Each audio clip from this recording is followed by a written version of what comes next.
Taking a look at the limit as t goes to 3 of this complex fraction. A complex fraction is a fraction inside of a fraction of 1 over t minus 1 over 3 all over t minus 3.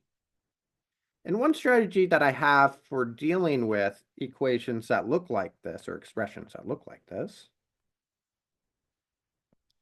is multiplying both the numerator and the denominator here by a shared denominator. So looking at the denominators on the top, I see a denominator of t and I see a denominator of 3. So I'm going to try multiplying both the numerator and the denominator here by 3t. I always recommend holding off on simplifying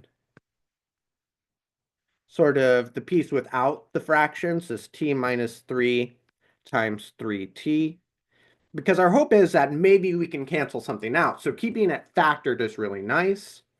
But multiplying this 3t for these expressions, multiplying it on the top there, gives me 3t over t minus 3t over 3.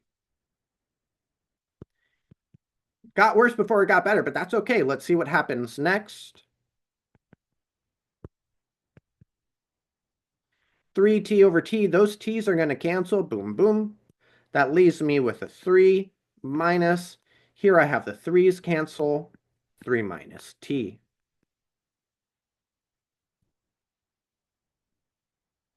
Looking at the top and the bottom of this expression here, I notice that I've got this 3 minus t and t minus 3. So those are the same expressions with the opposite order. If I wanted to, I could write the top as t minus 3 times a negative 1, because that would give me a negative t and a positive 3. And now I can see those t minus 3's canceling. Whenever you cancel the same thing with the opposite order, that's going to switch your sign. It's going to give you a negative 1. And that's what we're seeing here too. That negative 1 is still left on the top. And on the denominator, I have 3t.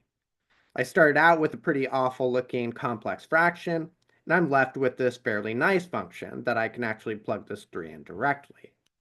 So let's do that direct substitution. I have 3 times 3 in the bottom. I'm not getting an undefined form here. I have negative 1 over 9.